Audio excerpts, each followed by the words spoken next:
Santíssima, sempre sejam louvados. Deus seja louvado por mais uma semana que nós começamos juntos em oração. Essa palavra é uma palavra tão importante, vou repetir, em oração. Rezar. Como é importante rezar. Quando o Padre Pio estava no final da sua vida, eu já falei isso outras vezes e não canso de repetir, ele estava rezando o rosário, como sempre, rezando muitos rosários. Padre Pio rezava muitos rosários durante o dia inteiro. No intervalo entre uma confissão e outra, ele rezava as Ave-Marias, meditava a vida de Cristo com o rosário. Ele amava o rosário.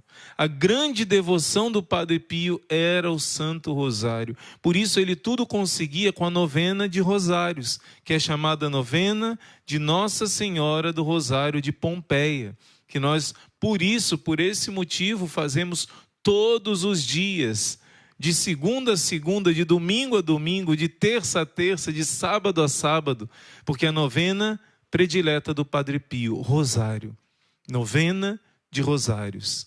E quando o Padre Pio estava rezando o seu rosário, sem cessar de passar as contas do seu rosário, como o demônio disse que cada uma dessas contas é uma pancada terrível sobre ele, é um golpe no inferno.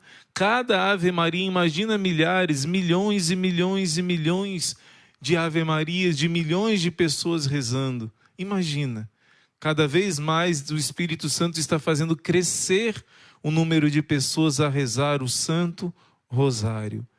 E o Padre Pio rezando, perguntaram para ele: Padre, o Senhor é tão santo, o Senhor tão unido a Deus, o Senhor que fez tanto pelo reino de Deus, por que tanta preocupação de rezar no fim de sua vida? E o Padre Pio, já idoso, já ali no momento da sua morte, dizia: ei, filho, o que conta para Deus não é quem começa bem, é quem termina bem. Vou repetir. O que conta para Deus não é quem começa bem, mas é quem termina bem. Se eu não me engano, é o capítulo 33 de Ezequiel. Eu não abri aqui, mas eu vou testar aqui, vou conferir. Eu acho, abri quase em cima. Se eu não me engano, é o capítulo 33 de Ezequiel, que ele vai dizer assim: uma pessoa está... É isso mesmo. Uma pessoa que está no caminho de Deus, persevera, faz o bem, mas no fim de sua vida essa pessoa diz: eu não quero mais, eu desisto, eu renuncio ao Senhor. Essa pessoa vai se condenar. Está aqui em Ezequiel. E se a pessoa durante a vida inteira seguiu o caminho errado, mas no fim de sua vida ela se arrepender, ela vai se salvar. Irmão Luiz Maria, não estaria Deus sendo injusto? Como diz o livro de Jó, longe do Deus da justiça ser injusto. Claro que não. Primeiro que uma pessoa que não quer saber do Senhor, muitas vezes, a grande maioria das vezes, ela não vai mudar no fim da vida. Isso é um milagre da graça. Normalmente quem segue o caminho da salvação, no final, como dizem os antigos, né, os teólogos também, a árvore vai cair para o lado que ela está pendendo. Ela está pendendo para um lado, está pendendo para esse lado que ela está pendendo, ela vai cair e vai ficar o resto da eternidade para aquela escolha que a alma fez. Então, normalmente, uma pessoa que está no caminho da salvação, essa pessoa se salva, vai conseguir graças necessárias para se salvar. Mas pessoas que não querem saber de Deus, essas pessoas na última hora, em geral, continuam na mesma coisa que querem. Mas por um milagre da graça, nós rezamos todos os dias pelos agonizantes, pelos que estão morrendo. Agora, se uma pessoa parece que ama a Deus, Deus conhece o coração, mas está na igreja, mas o coração não é de verdade inteiramente do Senhor. Não busca de verdade o Senhor, mas busca os seus próprios interesses, mesmo estando dentro da igreja. No final da vida se revela o que está no coração da pessoa. Deus vê o seu coração. E uma pessoa que talvez por falta de instrução, por falta de conhecimento, ou por outros motivos, esteve afastada e por um milagre da graça se arrepende, claro que ela vai ter que reparar os erros dela, vai ter que se purificar, ou aqui na terra ou no purgatório. Mas a misericórdia de Deus não rejeita o perdão e a salvação.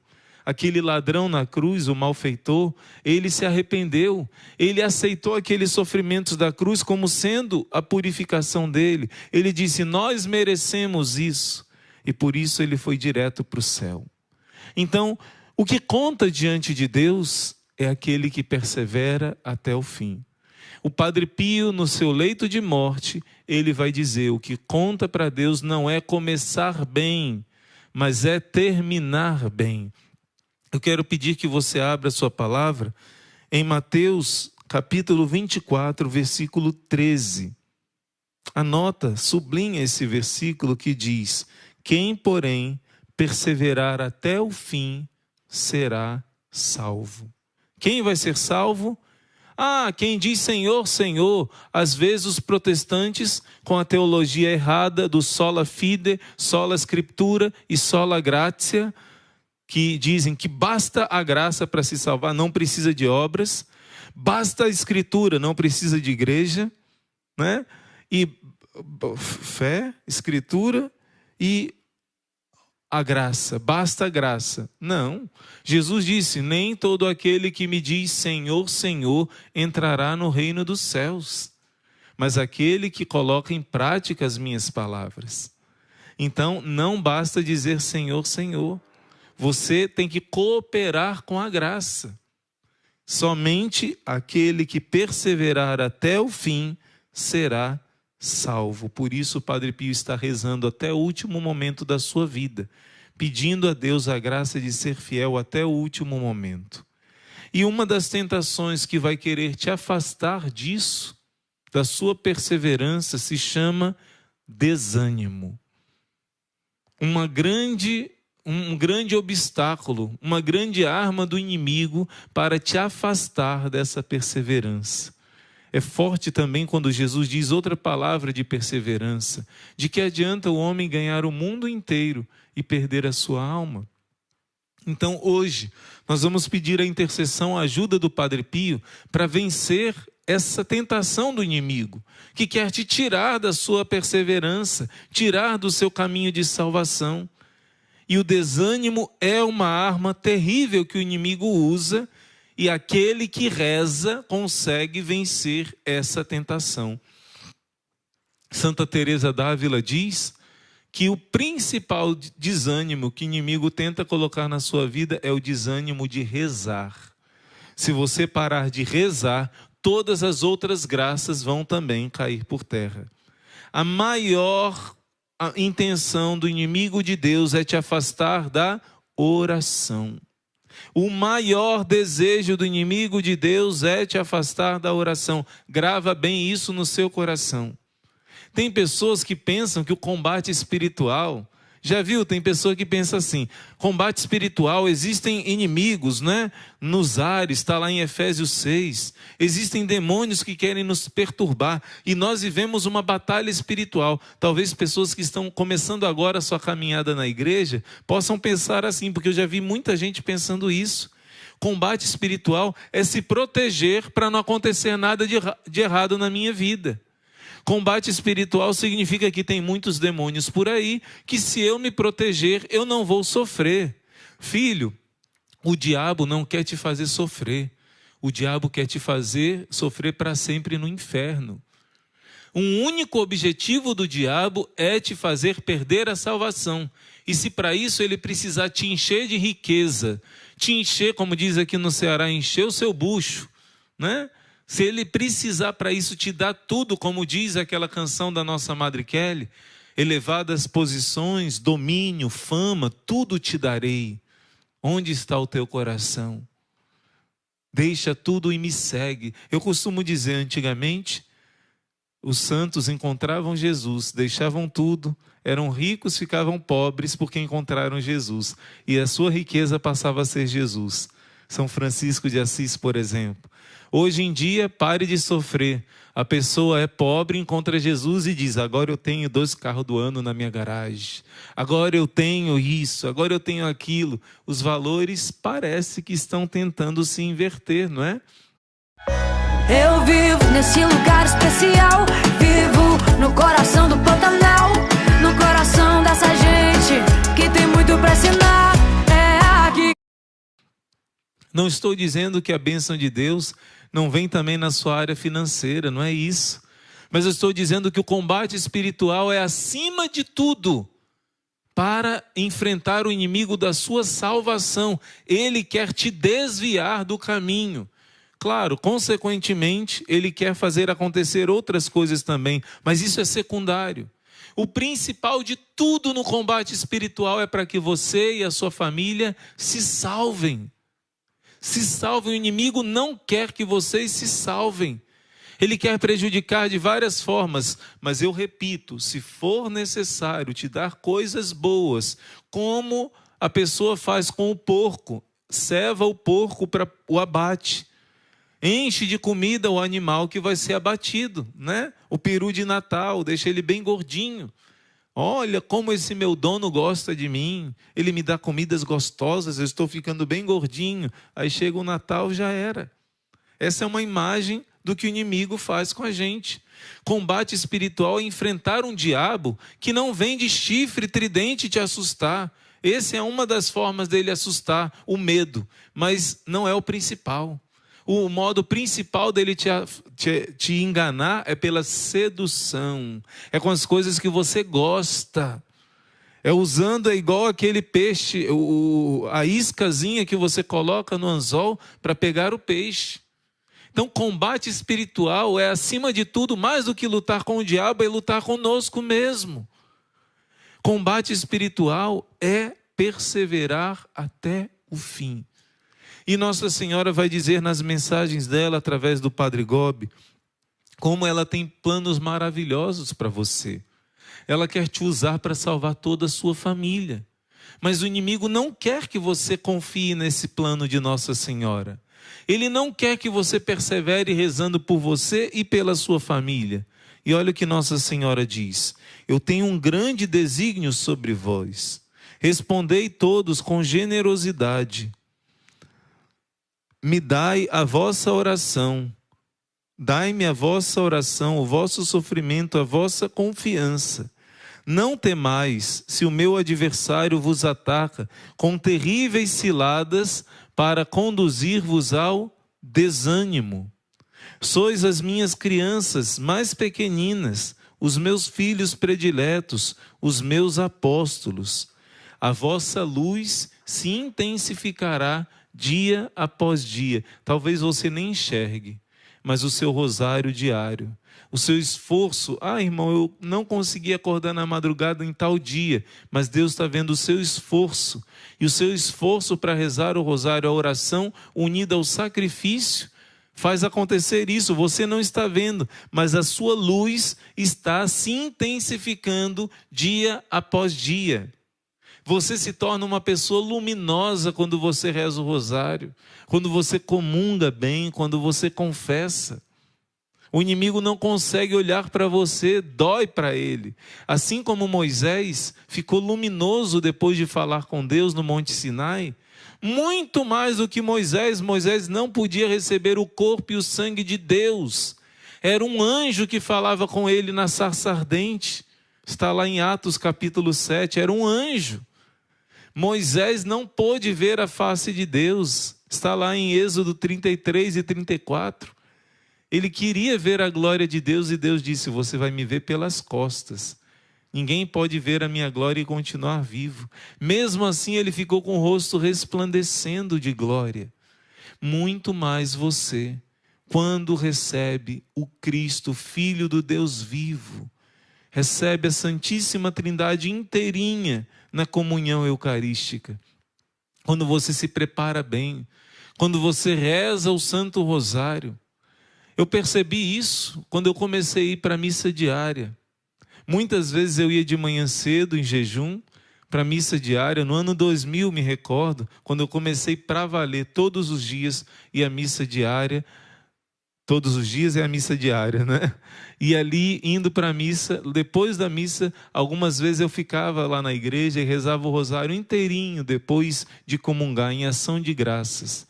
Uma vez eu saí da igreja e fui caminhando para casa em torno de 1 quilômetro, e nesse caminho eu vi um homem forte e grande que vinha na minha direção, e eu rezando, já tinha rezado o rosário inteiro, estava rezando outro terço no caminho, e esse homem veio, de repente ele fixou os olhos em mim com muito ódio, mas com muito ódio ele veio para cima de mim como quem queria me bater, fez uma cara de ódio e veio, e eu fiquei olhando para ele, continuei rezando minha Ave Maria. Ele veio em cima de mim, de repente ele começou a cair, ele começou a se inclinar estranhamente, e eu rezei a Ave Maria alto, e ele fez gestos com o rosto, com ódio. Ali eu tenho certeza, foi a primeira vez que eu vi uma pessoa tendo uma manifestação do inimigo. E eu senti o ódio do inimigo a mim, porque eu estava comungando e depois da comunhão rezando o Santo Rosário. Eu percebi que nós, não por nossos méritos, somos muito pecadores, mas justamente a graça é de graça, é para os pecadores arrependidos. Eu percebi que a graça de Deus nos deixa luminosos e o demônio tem medo de nós. Quando esse homem caía na rua, foram chegando outras pessoas, ele foi caindo lentamente, e ali, enquanto eu rezava a Ave Maria, ele fazia essa cara de raiva. De repente ele balançou a cabeça e voltou a si, e se levantou meio assustado, né? E eu fingi que nada aconteceu, fingi como se ele estivesse só passando mal fisicamente, mas eu sabia que não era fisicamente. Assim eu quero dizer para você que o inimigo ele tem ódio e tem medo de você. Quando você reza, quando você persevera, por isso uma das armas que ele quer te derrubar é o desânimo. E ele não conseguia derrubar o Padre Pio porque o Padre Pio não largava a oração.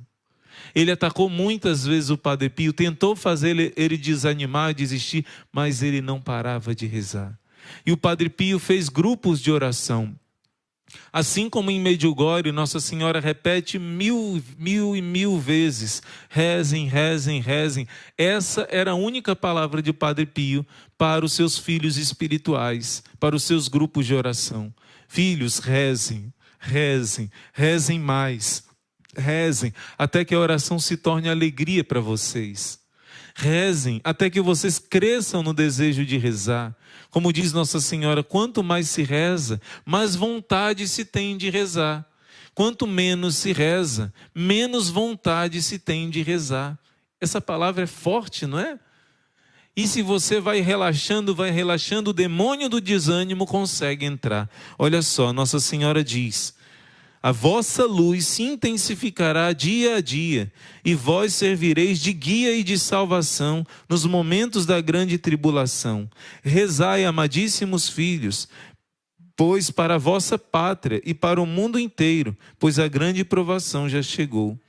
E outra mensagem, ela diz: de quantas maneiras o meu adversário procura lançar-vos no desânimo, para desta forma tornar-vos inofensivos e enfraquecer a vigorosa força da minha falange vitoriosa.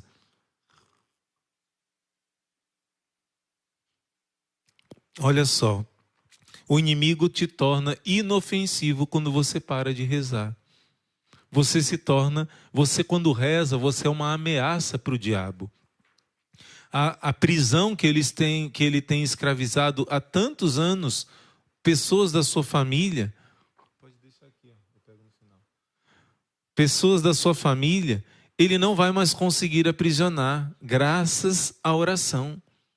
A oração é sua arma poderosa. Olha aqui o que Nossa Senhora está dizendo: não temais, pois Satanás já foi vencido por Jesus, e toda aparente vitória sua prepara para ele uma real e nova grande derrota. Ele já foi vencido. Por isso, quando você reza, você é uma ameaça para ele. quando ele consegue colocar o desânimo no seu coração com relação à oração, você se torna inofensivo para ele.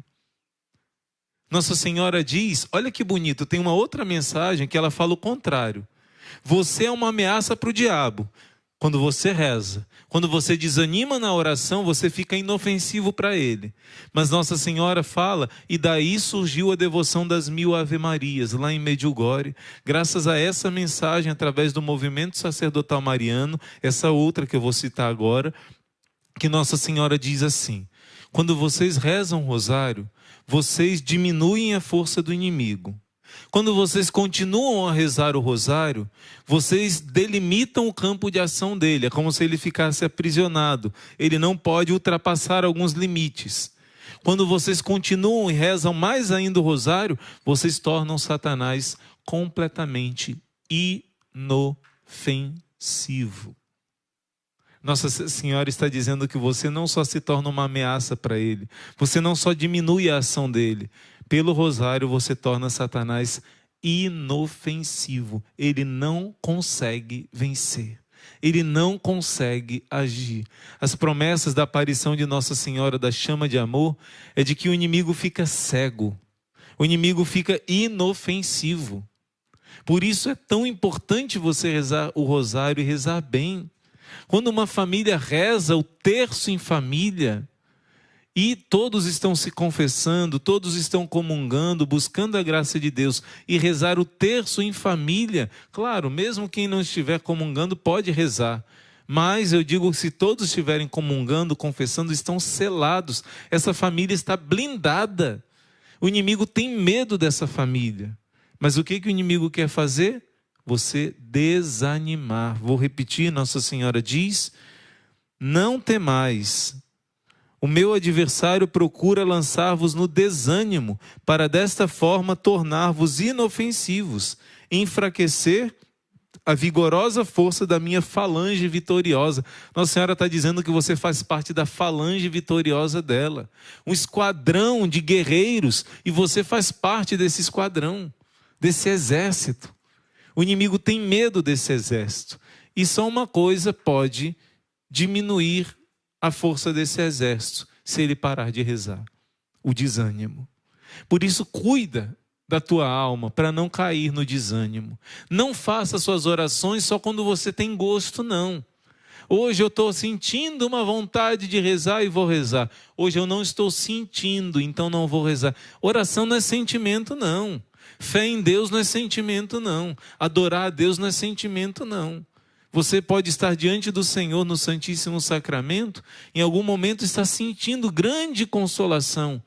Quando você não está sentindo consolação nenhuma, Ele te ama do mesmo jeito. Ele está presente do mesmo jeito. Ele está derramando graças do mesmo jeito. Ele está destruindo a força do inferno do mesmo jeito. Nós precisamos viver de fé e não de sentimento. Enquanto um católico for, me desculpe a palavra, frouxo, e só viver escravo dos apetites sensíveis, estou sentindo uma coisa muito boa, né? Muitas vezes a música é boa, nos ajuda, a emoção não é algo negativo, mas você não pode ficar à flor da pele, ter uma religiosidade imatura, somente de sentimentalismo. As pessoas que rezam só quando estão sentindo vontade de rezar, não amam a Deus, não são guerreiros maduros, vão perecer. O inimigo quer te fazer seguir esse caminho de sentimentalismo. Eu vou rezar quando eu sentir. Não. Sentindo ou não sentindo, minha vida deve ser oração. Quando você está com menos desejo de rezar o terço em família, aí é que esse terço em família vai ser mais poderoso ainda. Porque o inimigo está incomodado, não quer que você reze. Quando Santa Teresa d'Ávila não estava com vontade nenhuma de ir para a adoração, e ali naquela adoração, ela ficou contando tijolinhos. E disse para Jesus: Jesus, eu estou aqui porque eu te amo, porque eu não estou com vontade nenhuma de estar aqui. Jesus disse para ela: foi a tua adoração que mais me agradou. Por quê? Porque ela fez por amor e não por sentimento. Quando você ouve uma música bonita, arrepia até o fio de cabelo da careca, né? você sente a emoção, você lembra dos momentos da sua vida e é tocado profundamente. Isso é bom? É. Mas amar a Deus assim, qualquer um. Agora, quando você está na aridez, na noite escura, sem vontade nenhuma de rezar e diz: Jesus, é porque eu te amo. Você não quer rezar pela sua família, interceder, mas você diz: Jesus, eu estou aqui porque eu te amo. Você está lá na adoração com calor, suado, com fome, você está com sono, mas se esforçando, dizendo: Jesus, é porque eu te amo, e cumprindo sua obrigação de rezar, de interceder, de guerrear pela sua família, é muito mais meritório do que aqueles momentos de grande efusão e eflúvios e sentimentos espirituais. Deus te convida a ter uma maturidade na fé. Nessa busca da palavra de Deus, existia um profeta que buscava a Deus não só nos momentos de alegria, mas também nos momentos de dor. Ele foi expulso da sua terra, da sua pátria, da sua casa, da sua família, e foi morar lá na terra pagã da Babilônia. Era jovenzinho, se chamava Daniel. Foi se tornar depois o grande profeta Daniel.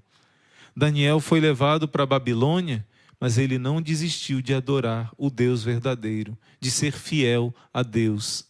A tentação do desânimo veio, mas ele pediu na oração, pediu, e porque ele pedia a Deus sempre, buscava a Deus na oração, ele lia o rolo da palavra de Deus que ele tinha na época, era o livro do profeta Jeremias, que foi quase contemporâneo a ele, né? E ele buscava, lia aquele livro, e Daniel teve a visão do anjo Gabriel, que disse assim para ele, olha só. O anjo não havia nem terminado essa prece quando se aproximou de mim, num relance, era a hora da oblação da noite, Gabriel, o ser que eu havia visto antes em visão. Apenas havias iniciado a tua oração, disse Gabriel, e uma palavra foi pronunciada no céu, e eu venho desvendá-la a ti, porque tu és um homem de predileção. Presta, pois, atenção a esse oráculo e compreende bem a sua revelação. A palavra de Deus diz que ele era um homem de predileção. Outra tradução mais literal vai dizer assim: tu és um homem de desejo de Deus. Daniel desejava a Deus de todo o seu coração. Por isso, quando veio a tentação do desânimo, ele lutava com a oração. E o que aconteceu? Deus mandou um anjo chamado Força de Deus. Em outra passagem bíblica, ele sentiu tanta fraqueza. Um dos motivos do nosso desânimo, às vezes, é até fraqueza como se diz, de incentivo, fraqueza física também. Quando esse anjo Gabriel tocou no profeta, ele disse: assim que tu falaste comigo e tocaste em mim, eu senti as minhas forças serem renovadas. Nossa Senhora diz que esse anjo é o anjo que é o remédio de Deus para a tentação do desânimo. O anjo Gabriel é o anjo que anunciou a Ave Maria. Por isso o rosário é uma arma que destrói o desânimo. Se você está com a tentação do desânimo, reza um rosário na intenção de mandar esse demônio embora. E você vai vencer o demônio do desânimo. O profeta Daniel rezou, pediu, e Gabriel foi enviado e disse: você é um homem que realmente deseja a Deus. Por isso ele veio trazer a revelação, veio trazer ânimo e veio trazer força ao profeta. Alguns estudiosos da Bíblia acreditam, também baseado em algumas revelações particulares, que quando Jesus estava no Horto das Oliveiras, foi São Gabriel e não São Miguel que consolou Jesus. Aquele anjo que é chamado Força de Deus veio fortalecer o Senhor, porque Jesus se abaixou, se tornou homem frágil e quis precisar da ajuda dos anjos. Naquele momento a Bíblia diz que desceu um anjo do céu, trazendo a ele o consolo que ele precisava. Jesus também sentiu a tentação do desânimo, mas ele lutou e venceu. Ele quis que fosse com a ajuda do anjo. você precisa também da ajuda do anjo de Deus. São Gabriel é o anjo que nós invocamos a cada Ave Maria que rezamos, estamos em comunhão com ele. Aqui no Instituto existe o costume, que era o costume antigamente de todos os cristãos no mundo inteiro. Você pode voltar a trazer esse costume para sua casa, de rezar a oração do Ângelus. Antigamente, todas as pessoas nos vilarejos, quando ouviam tocar o sino das 6 horas da manhã, ou de meio-dia, ou o sino das 6 horas da noite, 18 horas, sempre param o que estão fazendo para rezar a oração do Ângelus, o momento que o anjo Gabriel anuncia a Maria. Essa oração te traz mais próximo de você o arcanjo Gabriel, que te ajuda a vencer a grande tentação do desânimo.